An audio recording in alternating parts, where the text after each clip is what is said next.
up. Say they stand up. Very good. Thank you. I'm very happy to be here. I left the Irish Fellowship lunch without lunch because I wanted to be here with the IMA. And as Greg mentioned, we've worked very closely together over the last several years on a number of important reforms for the common good and definitely for our manufacturers in Illinois. We were able to work together on a work comp reform measure that I signed into law, very important and meaningful. We also did the same with unemployment insurance reform, and we did it together. And I do want to thank the IMA for your support. When I first became governor, we had a wait of 10 years between capital bills investing in our infrastructure all across Illinois, and I was governor for 10 weeks.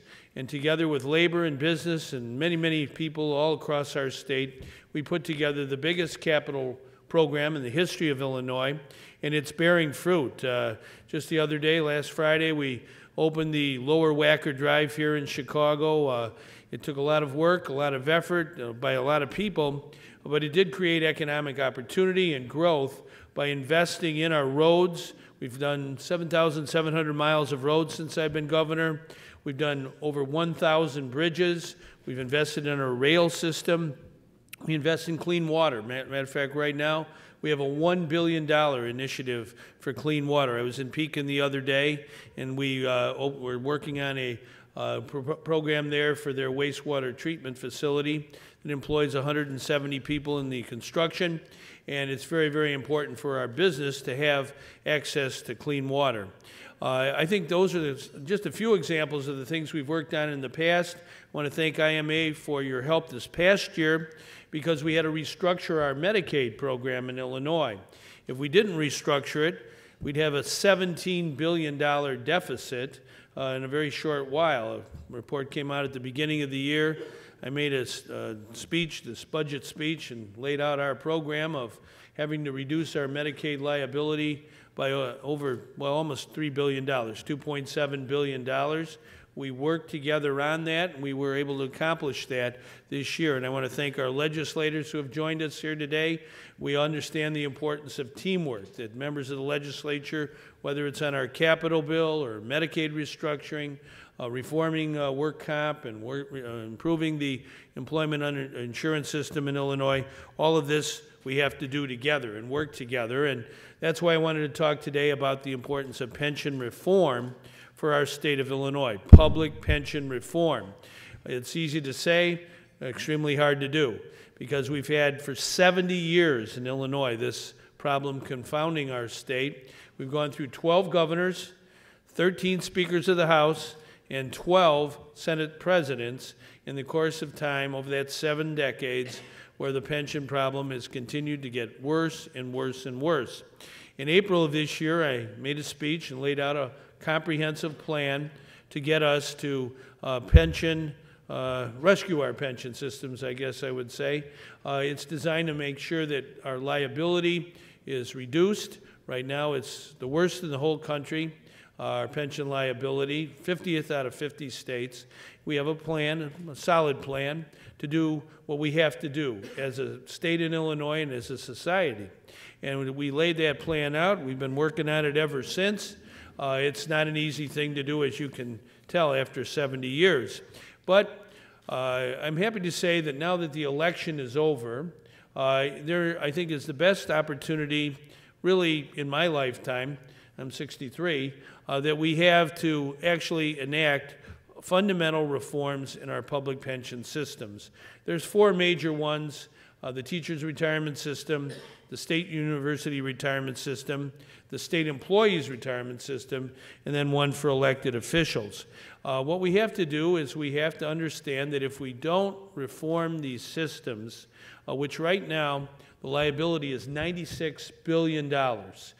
When I first proposed the reform back in April, it was $83 billion.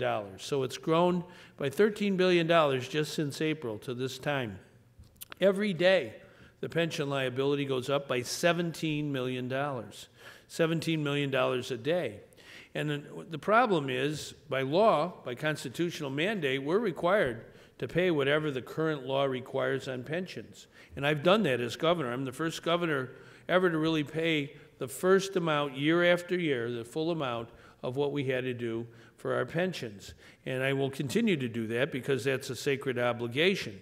But the amount that we're paying into our pensions last fiscal year was $5.2 billion. The coming fiscal year, it'll be over $6 billion. Now, since I've been governor, I've cut our operating costs of our state government, the things that we spend money on, like schools and health care and public safety, helping our veterans, making sure we have emergency assistance when there's a disaster, climate disaster. All those are fundamental things that government has to do. But our amount of money that we spend on those basic operating costs today is at 2008 levels. It's the amount of money we spent back then. We've had to cut over and over again. We'll have to cut in the coming fiscal year. We've been able to pay over $1 billion of the back bills that I inherited when I became governor, but we have to do much, much more. And so we have a squeeze in Illinois. The squeeze is the pension amount that's growing by $1 billion a year will continue to squeeze out our investment in education, public safety, and in paying the bills. So we must act. We must really deal with this issue that will never go away.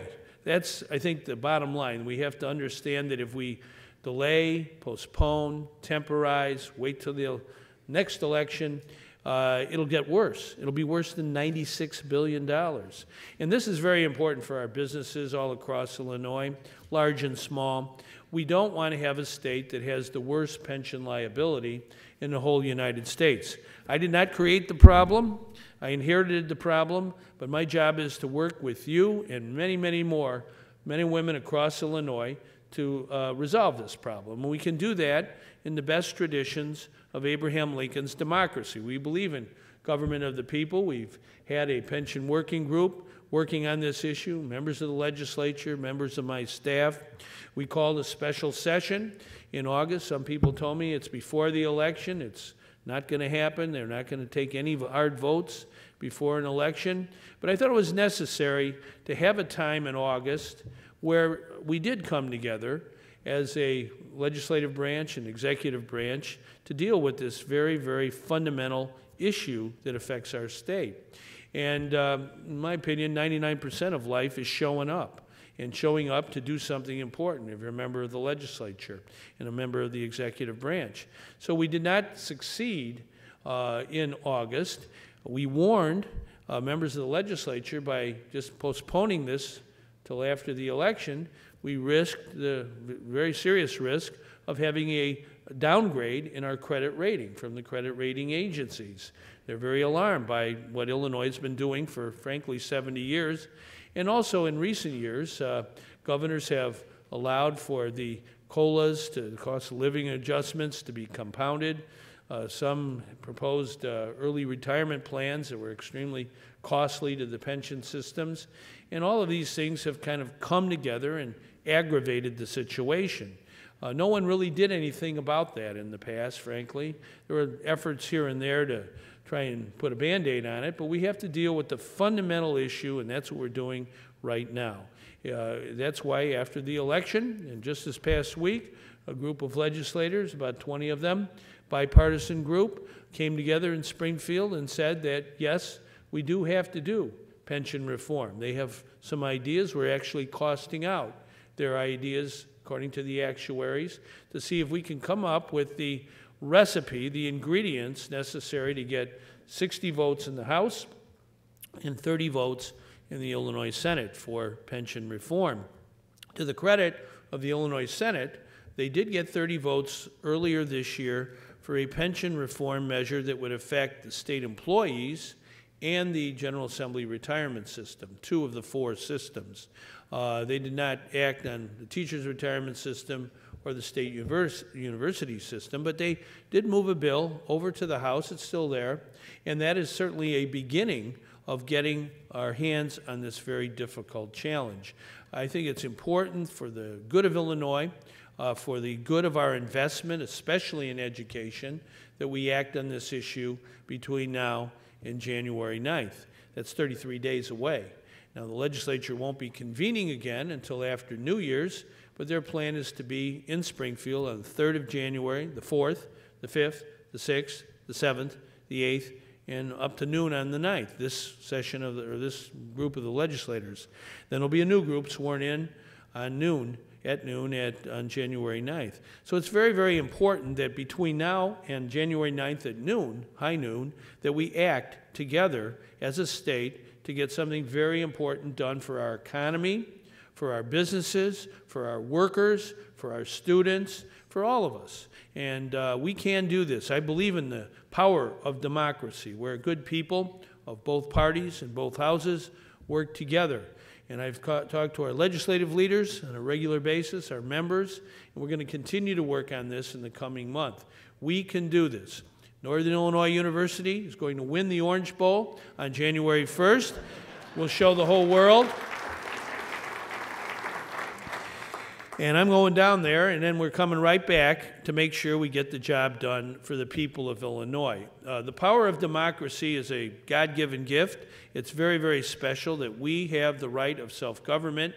We were the first country on earth to really put that in motion, and we've got to show here in Illinois, the heart of our country, the heart of the heartland, that we can take a almost intractable problem that's existed for decades and decades and not walk away, but do what has to be done for the common good. Now, I wanted to come here today because, as I said, we've worked very closely with the Manufacturers Association on matters that are important for our business, for our economy, for our people. And we've got to do this in the next 33 days on pension reform, particularly in the Illinois House. If we can get the Illinois House members to take what came over from the Senate and add to it, we can accomplish something that will last far beyond our years here on earth. And so we need you to talk to your legislators, both senators and representatives. Talk to leaders if you get a chance. It's important that they hear, but also the members as well, that pension reform, no matter how difficult it is, and it's extremely difficult, must be accomplished. We just must do this. I was with a group of labor folks this morning in our trades. They're very, very happy with our capital bill. It's put a lot of people, good people, to work that 3 or 4 years ago were going to food banks. They had no job, no opportunity. They were lucky to get enough to eat for their family. Now they have a job. They're working on projects, public works projects all across Illinois. We're building university buildings and repairing schools.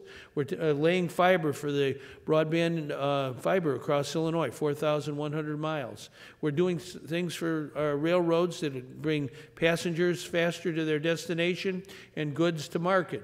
All of these things are being done because we were able together in a bipartisan way to pass a very important bill that had been 10 years in waiting, our capital bill. But now we have to do something even harder. And those workers today are very, very worried that if we continue to not get the job done, there will be another credit downgrade, and that jeopardizes our ability to issue bonds and certainly issue them at the best price. This is a good time to be issuing bonds because the interest rates are so favorable and there's so much opportunity and work to do. But we'll be blowing that opportunity if we don't act our pension reform, stabilize our credit rating, and move forward to make Illinois a better state. So this is a holiday time where we believe in good cheer and fellowship, but we have to tell our fellow citizens who are members of the legislature in Illinois, together we need to work together to accomplish something that's historic, that's landmark. So I look forward to working with you. I hope you make your voice heard to legislators that pension reform, no matter how difficult, is absolutely essential for the future of Illinois, to make Illinois a good state and make the will of people law of the land. Thank you very much.